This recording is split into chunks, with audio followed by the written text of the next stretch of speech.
Hello guys, आज हम करने वाले हैं लीड कोड का problem number 121, best time to buy and sell stocks. तो सबसे पहले समझ लेते हैं कि इस प्रॉब्लम को हम कैसे अप्रोच करने वाले हैं। हम सबसे पहले इसमें देखेंगे ब्रूट फोर्स अप्रोच को, ठीक है। उसके बाद हम इसमें देखेंगे ऑप्टिमल अप्रोच को। जो ऑप्टिमल की टाइम कॉम्प्लेक्सिटी होगी वो होगी हमारी बिग O ऑफ n, और स्पेस कॉम्प्लेक्सिटी होगी बिग O ऑफ 1। और ब्रूट फोर्स की टाइम कॉम्प्लेक्सिटी होगी big O of n square, और स्पेस कॉम्प्लेक्सिटी होगी बिग O ऑफ 1, ठीक है। तो अब शुरू करते हैं अपनी प्रॉब्लम को। आपको ये जानना बहुत ज़रूरी था, क्योंकि अगर आप इससे बेटर टाइम कॉम्प्लेक्सिटी में खोज रहे हैं तो इससे बेटर टाइम कॉम्प्लेक्सिटी में आपको इस वीडियो में नहीं मिलने वाला। इसलिए मैं वीडियो की स्टार्टिंग में आपको पहले ही टाइम कॉम्प्लेक्सिटी और स्पेस कॉम्प्लेक्सिटी बता देता हूँ। तो प्राइजेस एरे हमें गिवन है।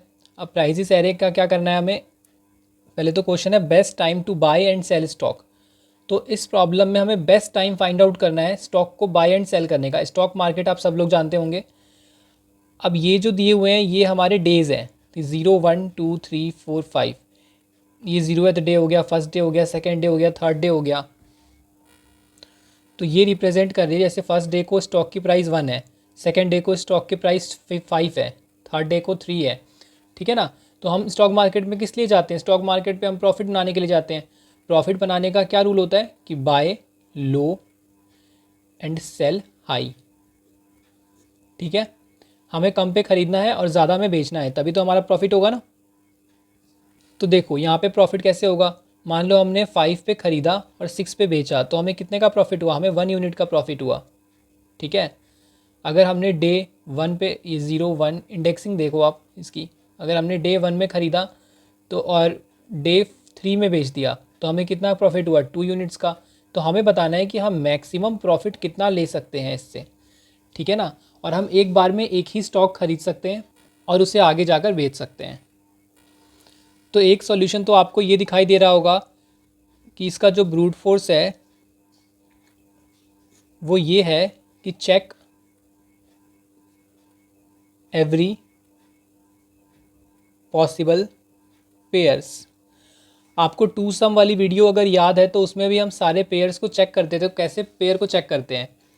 आई कॉमा जे की हेल्प से हम सारे पेयर्स बनाते हैं। देखो 7 1 5 3 6 4, ठीक है। हम 7 में ख़रीद सकते हैं, 1 में बेच सकते हैं, एक पेयर बन गया। 7 में ख़रीद सकते हैं, 5 में बेच सकते हैं, दूसरा पेयर बन गया। 7,3 का तीसरा पेयर, 7,6 का चौथा पेयर, 7,4 का पांचवा पेयर। तो 7 से बनने वाले हमने सारे पेयर्स को बना लिया है। अब इसकी बारी ख़त्म हो गई। अब 1 से बनने वाले सारे पेयर्स देखते हैं। तो 1,5 1,3 1,6 1,4, 1 से बनने वाले सारे पेयर ख़त्म हो गए। हमने ये कैसे बनाए हैं? 7,1, 7 को लिया और इसके आगे के सारे नंबर्स के साथ इसका पेयर बना दिया। फिर 1 को लिया और इसके आगे के सारे नंबर्स के साथ इसका पेयर बना दिया। इसके पीछे वाले के साथ इसलिए नहीं बनाए क्योंकि पीछे हम नहीं जा सकते, हम सिर्फ आगे के दिन में जाकर बेच सकते हैं। ऐसा थोड़ी होता है कि हम पास्ट में जाकर बेच दें। हम स्टॉक को अभी ख़रीद कर और बाद में जाकर ही बेच सकते हैं, इसलिए हम सिर्फ आगे आगे वालों का पेयर्स बना रहे हैं।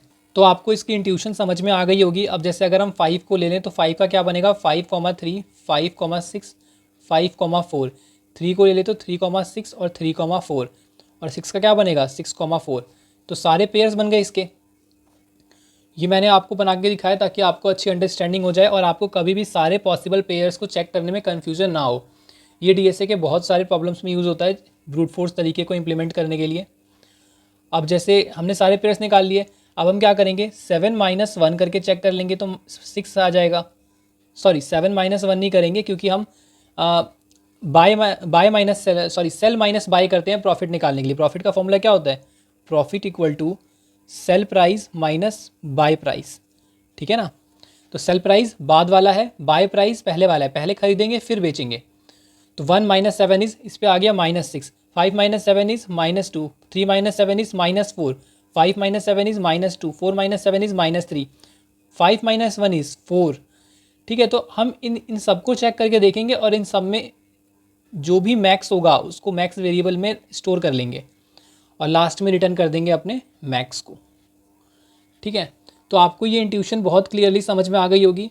अब इसको हम इम्प्लीमेंट कैसे करेंगे कोड से, मैं आपको वो समझा देता हूँ। तो देखो सबसे पहले हमने अपना मैक्स वेरिएबल बना लिया है जिसके अंदर हम आंसर को स्टोर करके रिटर्न करने वाले हैं। एक आउटर लूप यूज़ किया है, एक इनर लूप यूज़ किया है। अब वो किस लिए वो भी मैं आपको समझा देता हूँ। यहाँ पे हमारा एरे था 7 1 5 3 6 4, ठीक है। तो देखो मैं आपको इसे कम्प्लीटली ड्राई रन करके समझा देता हूँ, बट आपको ये वाला स्टेप अभी बताता हूँ। यहाँ पे हमने प्रॉफिट कैलकुलेट किया है prices J minus prices I, and max को अपडेट कर लिया है। मैक्स और प्रॉफिट में से जो भी मैक्सिमम आ जाए उसको मैक्स में डाल दो। तो चलो इसको ड्राई रन करके देख लेते हैं। यहाँ पे आई पॉइंटर आएगा और जे कहाँ से शुरू हो रहा है, आई ज़ीरो से शुरू हो रहा है, तो आई ज़ीरो पे है। जे कहाँ से शुरू हो रहा है, जे आई प्लस 1 से, तो जे अभी यहाँ पे आएगा।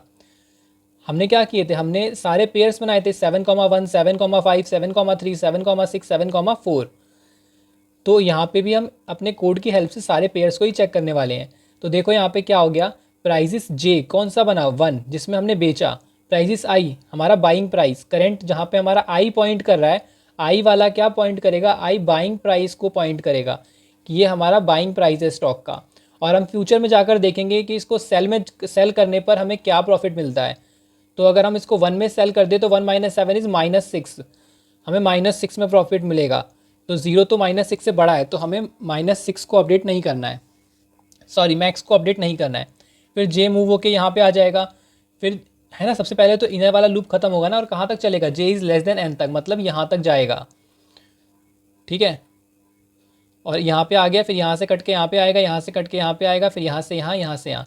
अब यहाँ पे हमने देख लिया है कि यहाँ पे सबसे बड़ा नंबर 7 ही है, तो 7 पे अगर हम खरीद लें, कभी कभी क्या होता है हम शेयर को ज़्यादा महंगा खरीद लेते हैं, तो हमें आगे जाकर नुकसान उठाना पड़ता है। तो वैसे ये इस दिन शेयर का प्राइस मैक्सिमम है अगले 5 दिन के अकॉर्डिंग, तो अगले 5 दिन में हमारा जो प्रॉफिट है वो तो नहीं होगा, लॉस होगा बस।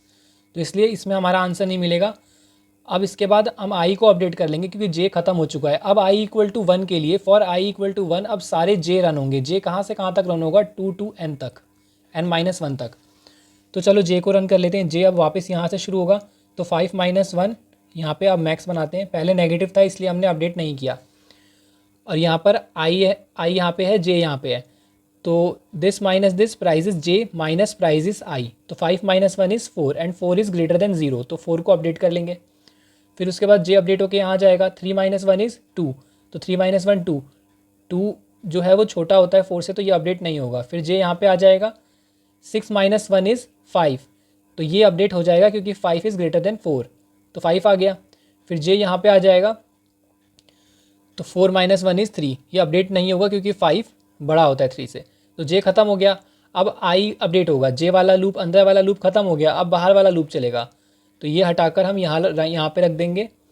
और जे को कहाँ से स्टार्ट करेंगे, आई के जस्ट एक आगे से, तो जे यहाँ से शुरू होगा। 3 - 5 इज़ -2, तो -2 तो प्रॉफिट नहीं है। अब आगे हम ऐसे ही देख सकते हैं, जे यहाँ आ जाएगा, फिर जे यहाँ पे आ जाएगा, फिर जे यहाँ से भी हट जाएगा। 3 - 5 is -2 not greater than 5, 6 - 5 is 1 not greater than 5, 4 - 5 is -1 not greater than 5। फिर आई अपडेट होके यहाँ पे आ जाएगा और जे यहाँ से चलना शुरू होगा, तो 6 - 3 इज़ 3 नॉट ग्रेटर देन 5। फिर जे यहाँ पे आ जाएगा, 4 - 5 इज़ -1 नॉट ग्रेटर देन 5। फिर आई अपडेट होके यहाँ आ जाएगा और जे यहाँ पे। अब देखो लास्ट पेयर हमें मिल चुका है, ठीक है, लास्ट पेयर हमें मिल चुका है 6,4 वाला, तो 4 - 6 इज़ -2, तो लॉस हो रहा है, तो इसको भी अपडेट नहीं करेंगे। फाइनली मैक्स में क्या आ गया, फाइनली मैक्स में हमारा 5 आ गया, तो 5 हम रिटर्न कर देंगे और यही हमारा आंसर होगा। तो गाइज़ आई होप आपको ब्रूट फोर्स अप्रोच बहुत अच्छे से समझ में आ गई होगी। अब बात कर लेते हैं इसके टाइम कॉम्प्लेक्सिटी की। टाइम कॉम्प्लेक्सिटी क्या होगी, इसकी टाइम कॉम्प्लेक्सिटी होगी, देखो इसके अंदर 2 नेस्टेड फॉर लूप चल रहे हैं और कम्प्लीटली n तक चल रहे हैं, ठीक है। तो इसकी टाइम कॉम्प्लेक्सिटी हो जाएगी big O of n into n, मतलब big O of n square. Space complexity क्या होगी, हमने यहाँ पर एक कांस्टेंट स्पेस यूज़ किया है, कोई भी ऐसा स्पेस नहीं किया जो कि n स्पेस यूज़ नहीं किया जो कि n की वैल्यू पे डिपेंड करता हो, इसलिए इसके अंदर कांस्टेंट स्पेस कॉम्प्लेक्सिटी आ जाएगी, ठीक है। अब चलते हैं हम इसके ऑप्टिमल अप्रोच पे। इसका ऑप्टिमल कैसे सोचेंगे आप, ये देखो। ऑप्टिमल हम डायरेक्ट नहीं देखेंगे, सोचेंगे कि हमें इसमें ऐसा क्या है कि ये ब्रूट फोर्स से ऑप्टिमल पे चला गया, कैसे आया ये ऑप्टिमल अप्रोच। देखो यहाँ पे 2 नेस्टेड लूप हम क्या काम कर रहे हैं, आपको भी समझ में यहाँ पे आ गया होगा। मैंने इतना लंबा ड्राई रन इसलिए करके दिखाया ताकि आपको ऑप्टिमल बहुत अच्छे से समझ में आ जाए और आपको यहाँ पे फील हो कि हम एक ही स्टेप बार बार कर रहे हैं। जब हमें पता है कि 7 इन सबसे बड़ा है तो हम सबके साथ क्यों इसको चेक कर रहे हैं बार बार? ये तो रिडंडेंट हो गया ना। अब 1 हमें पता है कि सबसे स्मॉलेस्ट 1 है, सबसे स्मॉलेस्ट 1 है, तो हमें इसी से आंसर मिलने वाला है, ये ऑब्वियस है। कुछ तो इसमें मिनिमम मैक्सिमम का चक्कर है ना, तभी तो इससे बिल्कुल आंसर नहीं मिल रहा और इससे आंसर मिल जा रहा है, और फिर आगे वालों में भी आंसर नहीं मिल रहा। तो एक बार इसको अच्छे से एनालाइज करते हैं। देखो ऑप्टिमल अप्रोच में क्या यूज़ करेंगे, हमें फोकस करना है मिनिमम पे, मिनिमम बाय पे, मतलब हमें ख़रीदना सबसे कम प्राइस में है, ठीक है, और मैक्स प्रॉफिट निकालना है, मैक्स प्रॉफिट, ठीक है। तो यहाँ पे अपनी एरे वापस बना लेते हैं, 7 1 5 3 6 4, ठीक है। तो हम इसमें मिनिमम को ट्रैक करेंगे। देखो कैसे, सबसे पहले तो हमारे पास जो भी एलिमेंट होगा हम उसको बोल देंगे ये हमारा मिनिमम है, और फिर उसके लिए ट्रैक करेंगे आगे कि क्या प्रॉफिट हमें देखने को मिलता है, जब तक कि उससे छोटा ना आ जाए, ठीक है ना। मैं आपको करके दिखाता हूँ। देखो यहाँ पे मिनिमम, मान लो हम यहाँ पे हैं, हमारा जो आई पॉइंटर है वो यहाँ पे है, हमने बोला कि ये जो है हमारा मिनिमम है, मिनिमम इक्वल टू 7, ठीक है, हमने मान लिया कि ये मिनिमम है। अब हम आगे चले, यहाँ पे आ गया पॉइंटर, ठीक है। अब मिनिमम ये था, अब हमने देखा यार ये तो इससे भी ज़्यादा मिनिमम है, हमें जो पहले मिनिमम मिला था ये तो उससे भी ज़्यादा मिनिमम है, मतलब ये जो है ये नहीं देने वाला, ये हमें मैक्स प्रॉफिट नहीं देने वाला, मैक्स प्रॉफिट ये वाला नहीं देगा। क्यों नहीं देगा, इस बात को समझो। इसके पहले वाला अगर इससे बड़ा है तो ऑब्वियस है ना कि करंट वाला ज़्यादा डिफरेंस क्रिएट करेगा, और जितना ज़्यादा डिफरेंस होगा बाय और सेल प्राइस में उतना ज़्यादा प्रॉफिट होगा, है ना। तो ये प्रॉफिट नहीं देगा, तो फिर इसको हम क्यों ट्रैक करते हुए चले, हम फिर इसको ट्रैक करना स्टार्ट कर देंगे। अब हम बोलेंगे मिनिमम, यार मिनिमम अब हमारा 1 हो गया है, ठीक है, मिनिमम 1 हो चुका है, तो ठीक है। अब हमने कहा ठीक है मिनिमम बन गया, इसका काम हो गया। अब आई यहाँ पे आ गया, अब हमने देखा कि हाँ मिनिमम 5 जो है वो इससे बड़ा है, तो मतलब कुछ तो प्रॉफिट हो सकता है, यहाँ पे एक मैक्स प्रॉफिट भी होगा हमारा, मैक्सिमम प्रॉफिट को ट्रैक करने के लिए। तो मैक्स में क्या आएगा, मैक्स में आ जाएगा इससे होने वाला प्रॉफिट, तो 4 का प्रॉफिट हो रहा है, ठीक है। अब आई अपडेट होके आ जाएगा यहाँ पर। अब मिनिमम कौन सा है, देखो 1 से तो छोटा नहीं है ना ये, अगर 1 से छोटा होता तो इसको मिनिमम बना देते, क्योंकि आगे जाकर, क्योंकि देखो पीछे वालों का मैक्स आ चुका है, पीछे वाले इससे जो प्रॉफिट बन सकते थे इतनी दूरी में वो ये बना चुका।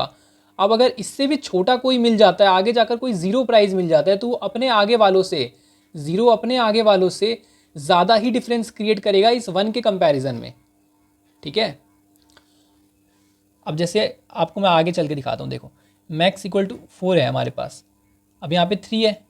आपको ये टेंशन नहीं लेनी कि 1 से कहीं भी आगे जाकर कोई बड़ा प्रॉफिट मिल रहा हो ही नहीं सकता। जब जैसे ही हमें मिनिमम मिलेगा वहाँ तक में हमने जितना भी मैक्स प्रॉफिट निकाला होगा वो हमारे मैक्स में स्टोर होगा, और आगे जाकर मैक्सिमम प्रॉफिट ज़्यादा मिलने का कोई चांस नहीं है, क्योंकि हमें इससे भी ज़्यादा मिनिमम, इससे भी ज़्यादा कम एलिमेंट मिल चुका है। तो कम एलिमेंट इससे तो ज़्यादा ही प्रॉफिट देगा आगे जाकर सेल होने पे। तो यहाँ पे आ गया हमारा आई। अब ये कितना डिफरेंस क्रिएट कर रहा है, 3 - 1 = 2, तो 4 से ज़्यादा नहीं है, हम आगे बढ़ लेंगे। 6 - 1 = 5, ये देखो ये ज़्यादा डिफरेंस क्रिएट कर रहा है, तो यहाँ पे अपडेट होकर 5 आ जाएगा।